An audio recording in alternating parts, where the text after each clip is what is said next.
যতটুকু আমাদের পক্ষে মেনে নেওয়া সম্ভব এই সবটুকুই আমরা মেনে নেওয়ার চেষ্টা করছি এবং আমরা সেগুলো তোমাদেরকে জানিয়ে দিচ্ছি। প্রথম বিষয়টা হচ্ছে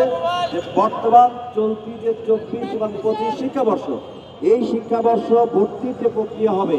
অর্থাৎ ঢাকা বিশ্ববিদ্যালয়ের অধিভুক্ত সেই প্রেক্ষিতে হবে, নাকি বিশেষ তিতুমির কলেজের জন্য কোনো বিশেষ কাঠামোর অধীনে হবে, নাকি জাতীয় বিশ্ববিদ্যালয়ের অধীনে হবে, এইটা পর্যালোচনা করে অতি দ্রুত সম্ভব একমতে আসার জন্য তিতুমির কলেজের শিক্ষক মণ্ডলী, ছাত্র প্রতিনিধি এবং শিক্ষক মন্ত্রণালয়ের প্রতিনিধিদের সম্মিলিতভাবে একটি প্রস্তাবনা তৈরি করে এবং সেটি যাতে সবার কাছে গ্রহণযোগ্য হয় এবং একটা ভালো চমৎকার ভাবে বর্তমান চলমান যে শিক্ষাবর্ষে ভর্তি কাজে সমাপ্ত হয় সেই সিদ্ধান্ত অতি দ্রুত গ্রহণ করা হবে। 2 নম্বর বিষয় হচ্ছে তাদের যে বাকি দাবিগুলো ছিল, এর মধ্যে ছিল জমি বরাদ্দ, নতুন বিল্ডিং তৈরি করা এবং এগুলো তাদের দাবি 7 দফার মধ্যে অন্তর্ভুক্ত ছিল এবং আমরা জেনেছি। আমরা ইন দি মিন টাইম জেনেছি টিএনটি এবং এখানে গণপূর্ত বিভাগ অর্থাৎ রাজুকের কিছু জমি এখানে রয়েছে, যেগুলো যদি শিক্ষা মন্ত্রণালয়ের মাধ্যমে তিতুমির কলেজ ব্যবহার করতে পারে তাহলে সেখানে নতুন অবকাঠামো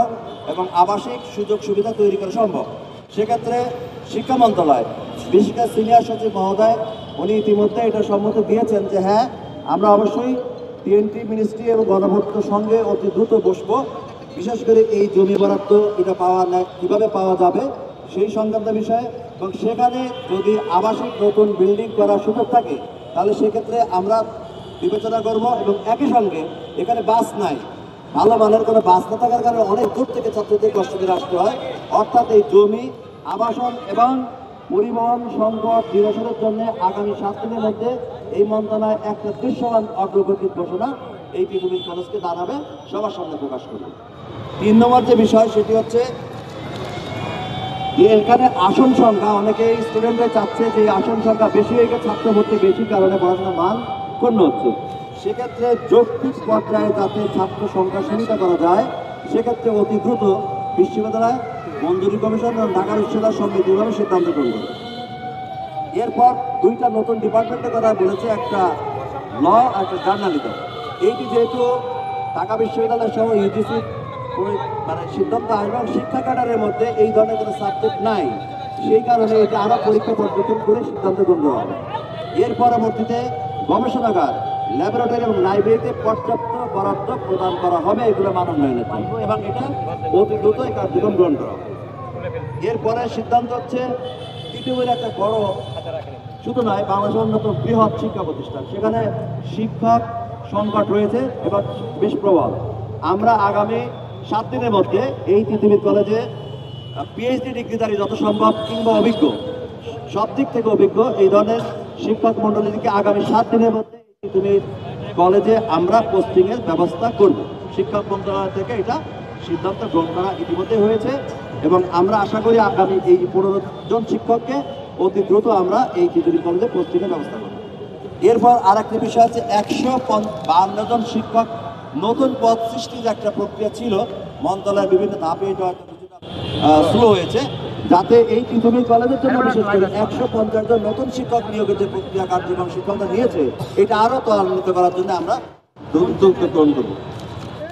এরপর আমরা আশা করি যে আমাদের ছাত্রছাত্রী এবং শিক্ষকগণ আরও কিছু বিষয় আছে, যেমন তাদের যে আবাসনের ক্রাইসিস রয়েছে, পড়াশোনার যে সুযোগ মান বৃদ্ধি করার জন্য আমরা